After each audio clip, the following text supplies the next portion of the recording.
What's up everybody, welcome back to the DOT Crypto, the birthplace of absolutely legendary gains. In this video, we are going to get into Polkadot. Now, I know this has been a long awaited little update, so without any further ado, if you want to find out exactly if Polkadot is going to start dumping or is it going to continue on to form new all-time highs, you're going to want to watch till the end of this video, especially if you want to figure out exactly where I'm looking to get Polkadot. However, before we dive right into it, if you haven't already followed me on Twitter at _the crypto, you're going to want to do so. This is where I'm sharing the latest market updates as well as some NFT projects that I might be looking at. And in this case, this is going to be an NFT project that I believe that you're going to want to check out. Now, when it comes to a lot of these NFT projects, it literally pays to be in the Discord server early, because then you're going to get access to the pre-sale and you don't have to fight against everyone to, pay ridiculous amounts of gas to get NFTs. So I'm going to link the Discord server in the description below. If you're interested, check it out. If you're not, don't. So right now, let's get into Polkadot. Immediately right off the bat, there is one thing that is apparent to me, and that is the fact that Polkadot is trying to reach for a higher level right now. And in this case, I do believe that Polkadot, let's just get this out of the way, right? I do believe Polkadot is going to hit $26. Right now, I'm looking at the Binance Perpetual Futures, but there is, at least in my humble opinion, I do believe that Polkadot has a really good chance of hitting 26. Now, if you watched the previous video, I said that, if a rising wedge, right? Again, previously, this was a rising wedge. And I mentioned that if a rising wedge were to break towards the upside, the resulting move tends to be parabolic. And look at exactly what has happened right now. So right now, what we want to figure out is exactly where Polkadot is trying to go. So if you just take a look on the daily chart to the side here, if you just take a look at the VPVR indicator, you can see that there is a very big void, right, just left behind above $26, right? In fact, you don't even need to go above $26. Right after you break this level at $25.4, you could argue that everything above it is thin air. And this is something that I want to give you guys as a tip, right, is to utilize the VPVR.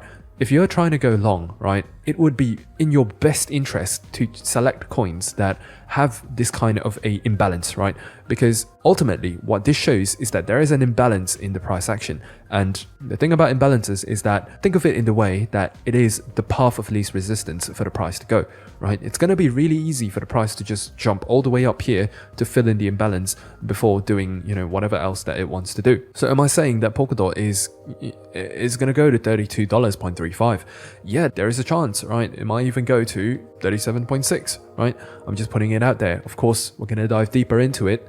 But as a general rule of thumb, right, this is how you want to utilize your VPVR in order to go long. Right, just to give you another kind of an example of what not to do is just take a look at Kyber network, right? I'm not trying to propose you to take a trade on Kyber, but compared to something like Polkadot, where there is an obvious gap in the liquidity, right, in the price action, this one, you can see that there is a lot of volume above, where the price is at, right? And what this means is that it's going to be a lot harder for KNC to really go parabolic because there's just a lot of overhead resistance, and there is a lot of resistance basically, right? Compared to something like, for example, AVAX is a trade that I'm in right now. Look at the imbalance in volume, right? If you were in the private Discord group, I would have called this long, and right now we are in some sweet profit, but not trying to shill that. Look at the imbalance, right? This is what you want to look for when you are choosing coins to go long on. As for how you get access to this indicator, you're going to just go to your indicators, right, and search VPVR. What this is going to look like is called visible range.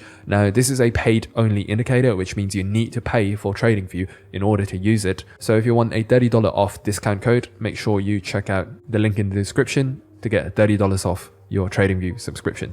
So right now, let's get back into Polkadot. So assuming that we are going to break this level right here at 25.4, right, which I think we will, right? So we're just going to want to mark down this level at 25.4. And then if you get a break above this level, your first trade entry is going to be, you just enter along with the breakout, right? Alternatively, you can buy the retest, right? This is called the bullish retest. Now, the reason why I suggest both of these entries is because it's really safe, right? You could literally just put your stop loss, right? When you're trading, you go onto a lower time frame to set your stop loss, right? In this case, I might set my stop loss just right below here, right, at 22.56. Now, arguably, this is still not a very good risk to reward ratio, but you get the point, right? A breakout is supposed to, it's supposed to mean that the price broke out and it's not supposed to fall back down. So if you do fall back down like this, it's okay to get stopped out for a tiny loss. In fact, some of the best traders in the world are wrong about half the time, and yet they are still wildly profitable. So it's okay to be wrong, right? It's not okay for any single mistake to stop you out. But just to be safe though, I do think Polkadot is going to hit $26. But if you get a break above $26, then that's going to be, that's going to be the entry, right? So now that we've figured out like what's going on the higher time frame, and we figured out that Polkadot is trying to reach for $26, and if it does break that level, then I do think it's going straight to about $32, maybe about, maybe about $34, right? These are going to be the 3 levels to watch, but that is assuming that we continue to go straight up from here, which there is a good chance that might happen. But in the event of a pullback, let's try to figure out exactly, where we could be looking to buy the pullbacks potentially. And immediately right off the bat, I'm just going to mark down this level right here at 23.556. Now again, make sure you suit the chart to whichever exchange that you're using. Right now I'm using Binance Futures, and this is going to be entry numero uno. And I'm just going to put another entry right there. And then your stop loss is going to be just below the swing low, or rather below this order block. Now, this right here, this entry that I'm devising right now, this is what you call an order block. Now, an order block simply means that it's an area of untapped liquidity. And this is an area that institutions really like to push the price to in order to, get into a trade, right? And I know what you guys might be thinking.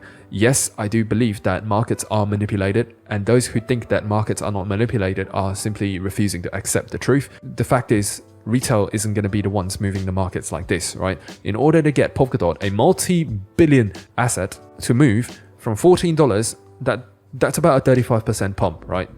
You would need an influx of multiple billions of dollars. Retail is not gonna have multiple billions of dollars, right? Just facts. So in this case, we really wanna, once we understand that markets are manipulated, we try to follow in the footprints of smart money, basically, right? If they're gonna manipulate the markets, let's at least try to figure out what they're trying to do. And order blocks are a very good, entry gateway into that, right? Because these are areas usually that price likes to get pushed into in order to, allow the institutions to get into a trade, right? Just to give you an example, right? Over here, that's a bullish order block, right? Price pumps up, it comes back down into the order block, and then continues, right? And look at when the price comes back down, right? We have another order block over here. And look at where the price comes back to, right? Order block, right? And then over here, right now, this is your order block right here. And as the price pumps out of the order block, look at where the price comes back to, right? Bam, spot on, right? And then we have another order block right here. And the next time price actually does break the order block, but you can see how powerful this concept is and how well it works. So for the majority of people who aren't able to see this on the chart, then they're really going to be left wondering like, hey, what's going on Polkadot? But for those of you who can see it, bam, right, bam. And if you feel like you have learned something new so far in this video, it would help me so much if you could just drop a like button. It's a really small gesture, but it really helps a lot. So at the moment, if we do get a pullback, now I'm not saying that Polkadot will pull back, but I'm saying if we do get a pullback, then you're going to want to look for 23.556, 22.85-ish, and 22.44-ish to start getting into Polkadot.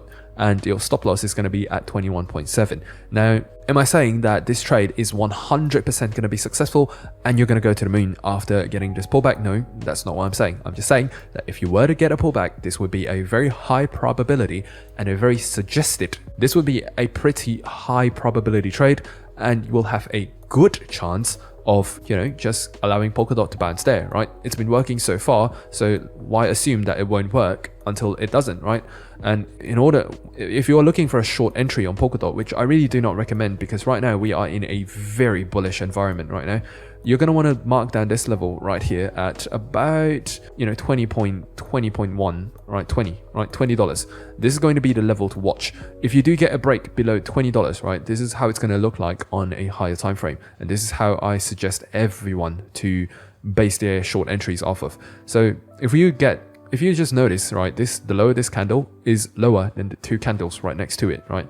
So this means that this is your swing low. So usually when you look for longs or shorts, you want to look for structure to be broken, right? And the reason why this is so significant is I just want you to imagine, right? Let's go back onto the 4-hourly chart. I just want you to imagine if, let's say you were an institution and you were going long on Polkadot at, any of these levels, right? Maybe you buy the pullback, right? Or maybe you fill the order block and then you go, right? So assuming then that all of these lows would be protected, right? Because you as an institution would not want the price to come back down to your entry to stop you out. That makes sense, yeah? So this is simply what protected low means, right? That the position is protected, right? Institutions are protecting their positions. They will not really want to allow price. If you notice, we've been forming very clean high lows and high lows and high lows and high lows and high lows throughout this process. This is what happens when an institution is involved, right? It's very obvious when you see it happen, right? In this case, this is all your protected highs, right? Institutions are not letting the price go back into their entry to potentially put their entry in the red, right? That makes no sense. So assuming that institutions are continuing to go long, we are going to want to remove all of these protected lows, right? Again, I'm looking at this on the daily chart. The daily key level to pay attention to is at $20, right? As long as this level does not get broken, then it would be normal to assume that institutions are still long and they're trying to push the price somewhere. And now it is our job to figure out exactly where the institutions are trying to push the price to. And right now, before I get into exactly where I think Polkadot could go to, if you've been watching my channel for a while and you just feel like, hey, this guy really knows what he's talking about, and maybe he's been right a lot, right? A lot of my videos, the predictions that I make tend to come true. And if you just want to learn, just how to do it. And I'm just here to tell you that, hey, I sniped Polkadot, right? If you just take a look at this message, I called this on 7th of August, and then look at the 3 prices that I was looking to buy Polkadot at.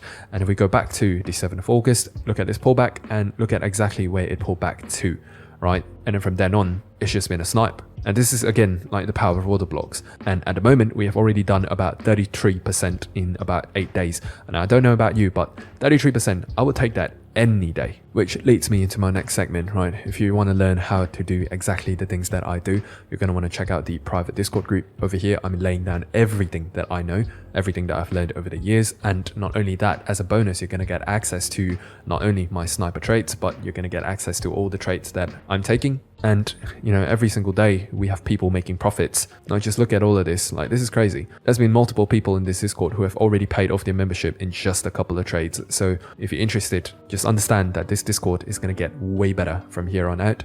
So if you want to get involved early, make sure you join the Discord group. The link will be in the description below. At the moment, I am considering opening a monthly sign up at near the end of this month, but it's not confirmed yet, but I'm thinking about it. But anyways, now we get back into Polkadot and we try to figure out exactly where, where's the top, right? Where's the price trying to go? So there are only 2 scenarios here. So the first of which is, remember what I said earlier about bullish order blocks. Then right here, we have our bearish order block, right? Just right above here. So this is an order block that has not been filled yet. So I do expect price to actually try to reach for this level, right? Which means I do expect Polkadot to hit $37.6. Now, am I saying it's certain to happen? A lot can happen between here and here. At the moment, I do think that as long as we break above, say, this level right here, right? Honestly, as long as we break above this level at 28.5-ish, I do foresee us going to at least like $31.14 and eventually ending up at $37.6. And if you're already in Polkadot, or maybe you get into the pullback on Polkadot, I'm not saying it's going to happen, but if it does happen, right, and you get in and you're going to wonder, hey, where should I be taking profit? In this case, you're going to want to take profit, right, with all of these levels in reference, right? You're going to want to reference all these levels when you are taking your profit. And what I mean by that is, maybe as the price goes up, right, along the way, you take maybe 25% of your position here, 25 here, 25 here, and maybe you leave the rest for here, right? This is what you call scaling out. And pretty much every trader that knows what they're doing is scaling out, right? You don't see a trader just going all out here, right? So similarly to the entries, if you notice, I gave you guys 3 levels. So similarly to when you are taking profit, you want a dollar cost average in as well. So in this case, what I would do is something like, if you had $1,000 to play with, maybe I would go in with maybe $500 here, 250, 250, right? Just to put it into perspective. The reason you do this is because nobody knows where is going to be the exact top or the exact bottom. So doing so will allow you to secure your profits on the way up. And trust me when I say that is one of the best practices that you can do. And do I think that this is going to be the top? Well, this would probably be the local top, right? Before we get a pullback, right? A significant pullback, maybe not even significant, maybe just a 10-20% pullback. Or maybe we jump all the way back here before forming a higher low on the macro scale, right? Because if we go into the weekly chart, this is how it's going to look like. Imagine if it comes all the way up here, right? Gets rejected, maybe comes to clear out all the liquidity and fill in this bullish order block, which I'm gonna draw out for you guys. Now again, this is happening on the weekly chart, so this is very powerful stuff, right? This whole thing right here, this whole block is a bullish order block. So remember what I said about price liking to go between order blocks, right? Price really likes to bounce between order blocks. So who knows, if we get rejected here and we come back down here before going up, then we would still be forming a high low formation, right? I hope you can imagine that. But for now, these are going to be the levels that you're going to want to pay attention to. There is a good chance that Polkadot does reach this bearish order block as long as Bitcoin allows it. So make sure you mark down all of these levels, right? I'm giving you literally the exact levels right now. And if you can't even take the time to mark down your levels, then nothing more that I can do for you, can I? So in this case, as promised, right? With this new system, for those of you who have watched until the end of the video, you are always going to be rewarded with a bonus setup of the day. So in this case, I would actually be looking at AVAX, right? If you get a break above $20.7, right, ish, right, about there. Again, this is Binance Perpetual Futures, right? If you're on a different exchange, make sure you're using a different chart. So a break above $20.7 ish is going to potentially bring AVAX up to at least $24. Now, I don't know about you, but this is about 20 to 30%, right? These are the two levels that I'm going to be watching, right? That's 20%. I don't know about you, but I'd be happy taking 20% any day of the week, right? And just to mark out a few more key levels for you to take profit at, these are going to be the key levels, right? So this trade setup could potentially net you about 80%. Am I saying that it's going to get there? No, that's why you take profit along the way. The entry is simple. As you break above this level, you're going to want to enter along with a breakout or on a bullish retest. For those of you who have got into my RSR setup in the last video that I made, congratulations. You would be up about 14% right now. How brilliant is that? So hopefully this will encourage you guys to stay until the end more. These are going to be really good trading setups that are going to come. And as a real bonus for those of you who stayed until this point, right? I want to know if you guys have a short attention span like I think you do. Here's another bonus setup, right? This is two bonus setups in one video. You're going to want to mark down this level at 0.952. This is GRT. You're going to want to mark down this level at 0.95245-ish, right? Ish. A break above this level could potentially bring GRT all the way up here, right? And along the way, we're going to stop. Like basically, if you break this level, it's just one straight pump to like what, $1.17. So this is a trade you're going to want to go. The trade setup, right, it's the same, right? The entry, breakout, retest, right? And if you've watched until this point so far, I really want to congratulate you, right? You just got in something that most people wouldn't have bothered to stay for. And if you keep this up, man, you're going to be successful, trust me. And just to show me that you are a loyal one, that you're a real one, I want you to comment down in the comment section AVAX and GRT, right? AVAX GRT in the comment section below, so I know who are the ones who truly stayed till the end. And just remember, private Discord server, we are killing it, and it's going to get better from here on out. We are doing some changes to the infrastructure. We're bringing on new people. If you're interested to learn exactly how to do the things that I do, then you're going to want to consider joining the Discord group. And make sure you check out the NFT play that I was talking about in the description box below. NFTs are a really good way to make money. Now, I'm not saying that you should be going into NFTs to make money, but you know, if you want to make money, NFTs could be a good way to do it, right? The link is in the description below. It really pays to be in the Discord server early for these NFT projects. So with that said, my friend, may the gains be with you, and peace.